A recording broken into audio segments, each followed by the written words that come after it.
yes, it's a private venue, it's a private event, but at the end of the day, they still have to protect the people of the city of Los Angeles, and that's what they're sworn to do.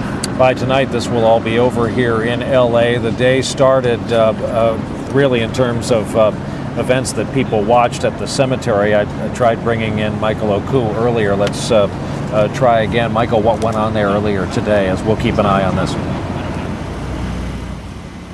Sure, Brian. Well, it looks like it's a very controlled scene down there at the Staples Center. I can say it was a very controlled scene here this morning when Michael Jackson's family arrived here by motorcade, and no less, I'm sure, an emotionally potent venue this was here. I mean, one of the police officers on site told me in a very private moment, he said, you know, this is it. It's finally setting in. The family arrived here at about 8:13 this morning. They left about 9:25, so the ceremony itself, we understand, took somewhere in the order of about an hour. And what we understand is that it was a closed casket viewing of Michael Jackson. The family emerging with a hearse. We did not see that hearse, obviously, when the family went in. And we were able to take a peek into the back of that hearse and saw what appeared to be a casket covered with red flowers and a very clear glint of gold. Again, I say controlled because the roadway here was closed. We did not see any fans immediately at the property, but across the way, about 100 yards, a football field away from here, in an open field where you have a clear view of this cemetery, there was a crowd that gathered and screamed as the motorcade went by. One of the very big issues, Brian, of course, was whether Michael Jackson was going to be buried here. We still don't know what the case will be on that. There have been rumors and reports that he wants to be, or wanted to be, cremated, that his family wants to cremate him and spread his ashes in his beloved Neverland. Brian? All right, Michael Oku, thanks. Again, Lester Holt is my partner here at the Staples Center. Lester, I just checked again with our folks. We don't know what's going on inside the arena.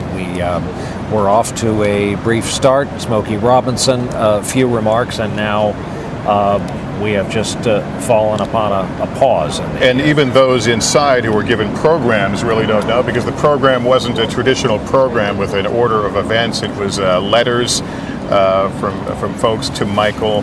There was an acknowledgement of Katherine Jackson's great influence, and the fact this couldn't have happened without her. You have to assume this was, well, we know this was put together on fair short order. A lot of folks coming together on this. We don't know how much time, if any, they had to rehearse. So they may just be doing this as it goes along and working out the things. But I think what they're going to find is a very patient crowd and a lot of folks around the world who are going to sit in front of the TV set and watch how this all unfolds. And I think we're among them. Nancy Giles watching this along with us, essayist and journalist and contributor. And Nancy, first of all, welcome to the coverage. And second, your take on just what it is we're covering here as a phenomenon and as an event. Well, I'll say this. I was a little bit worried just with the fact that he's such a big star and Michael Jackson had so much celebrity and so much mystery surrounding him. I was initially kind of worried that this could turn out to be a sort of circus-like atmosphere. But I will say so far, I know it hasn't really begun yet. It looks like the scene at the Staples Center is very quiet, very thoughtful and classy. I'm really happy the family had a chance to have a private sort of celebration or funeral service with Michael Jackson earlier. And so far it seems to me to be striking the right balance between letting someone go who's unfortunately not with us anymore and also celebrating his life. And Nancy, of course, we're in this unexplained lull in the schedule right now, and I suppose we should hold out the possibility for more surprises, additions to the schedule, and as may be the case now, deletions from the schedule. Of course. It sounds like there are enough big names involved in travel and egos and who knows what kind of schedule they have. Oh, it sounds like something's going on. Is there a little applause happening? No. Between all the different things that could happen, I'm sure people's schedules and whatever the mood is going to be there is going to keep shifting. All right, we do have Courtney Hazlett of MSNBC inside the arena. Courtney, what can you tell us? it's interesting. I was just taking notes saying that I've never seen such a large group of people be silent for so long. I was trying to do the math, and I think for more than 10 minutes now, there's been basically, there's some applause right now, but for almost 10 minutes, this entire group of people completely silent. We've been watching some of the family. I presume it's the family walk-in. When they go past certain sections, there's a lot of applause, and right now, yes, that's exactly what it is. Family right in front of the stage. I'm told that this is going to be a 90-minute service. Organizers have confirmed that with me. We are getting underway a little bit late, but that's quite honestly no real surprise when it comes to the Jacksons.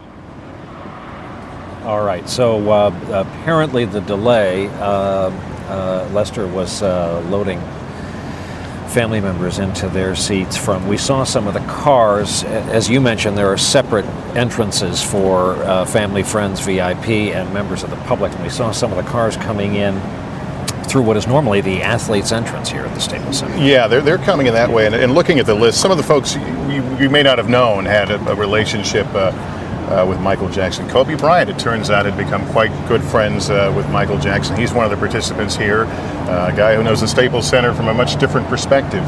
And he will likely talk about his conversations in which Michael would tell him, don't ever be afraid to be different. And we certainly know that Michael Jackson was different.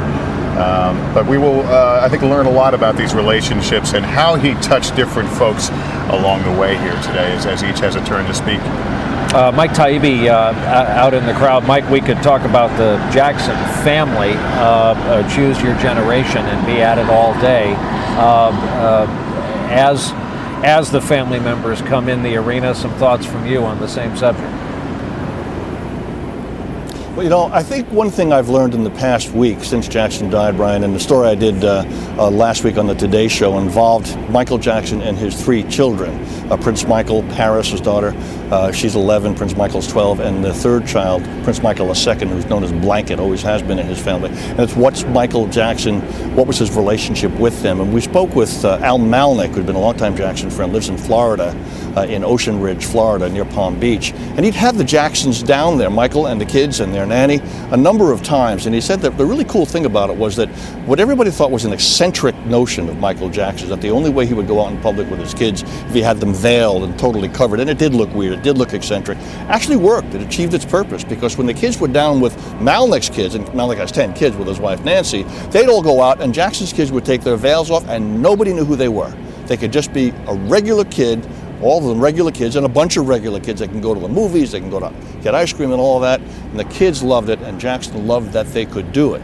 And one night, we showed this on the Today Show as well, Michael said he always wanted to know what it was like to go to a supermarket and shop like a regular person. So Malnick, who has some influence, a lot of juice down there, had a closed supermarket, opened at night, and had some ringers brought in to play other shoppers, including Jackson's nanny for the kids. And Michael came in and pushed a cart around and filled it up with all kinds of things, including Life magazine. That's when this was done, that had on its cover Elizabeth Taylor. I noticed in looking at the pictures closely, really an extraordinary story about Michael and the kids, which leads to the question, what happens to the kids now? Now there'll be a custody battle, perhaps, if Debbie Rowe, the biological mother of the 2 oldest of Michael Jackson's children, decides to challenge. She said she might not. Who knows how that's going to work out in the end. And then any of Jackson's 8 siblings, are any of them going to step up and want to take charge?